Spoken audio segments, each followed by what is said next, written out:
तो चलिए आज श्रीदेवी जी एंड अनिल कपूर जी के कुछ केमिस्ट्री के बारे में जान लेते हैं।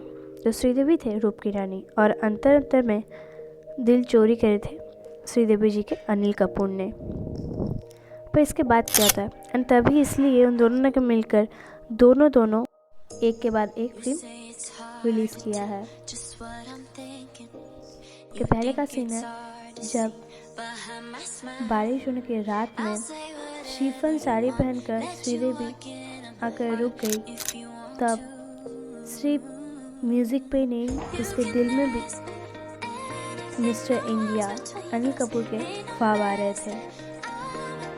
अब अगर अनिल कपूर और श्रीदेवी जी को लेकर कुछ न्यूज़ निकलता था तो सब कुछ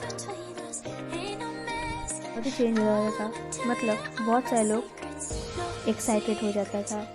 अब एक बात तो ये भी सुना गया था कि अनिल कपूर श्रीदेवी जी को उनके शूट के बाद रात 1 बजे से लेकर उसको अपनी गाड़ी में बैठाकर फिर मरीन ड्राइव में ले गया था एंड तभी उसने उसको शादी का प्रस्ताव दिया था। अब इसके बाद श्रीदेवी जी ने कुछ आंसर नहीं दिया था। अब इसके बाद ये भी सुना जाता है कि अनिल कपूर के साथ बहुत ही डिस्टेंस बढ़ा दिया था श्रीदेवी जी एंड इसी टाइम पर अनिल के साथ नाम जुड़ा जाता है धक धक कर माधुरी दीक्षित का। अब उन लोगों के लिए गॉसिप मैगजीन में उठता है एंड बहुत भी रिव्यू में भी स्प्रेड होता है। अब ये सब चीज़ें श्रीदेवी को एक जगह पसंद आता है एंड इसी के बीच हो जाता है श्रीदेवी जी की मम्मी की कोई डिजीज़ एंड तभी बॉनी कपूर बहुत ज़्यादा हेल्प करता है। तभी से बॉनी कपूर जी एंड श्रीदेवी जी के लव केमिस्ट्री शुरू होता है। हाँ, बॉनी का एक बेबी एंड सब कुछ ही था, पर उसके बाद भी श्रीदेवी जी के साथ बॉनी कपूर की बॉन्डिंग कमी नहीं बल्कि उन दोनों की शादी भी हुई।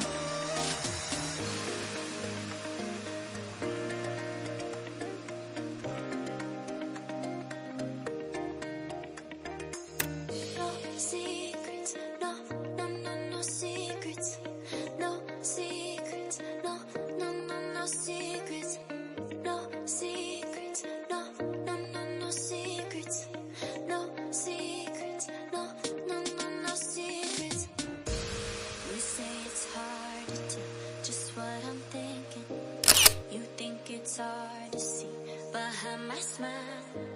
I'll say whatever you want, let you walk in my heart if you want to.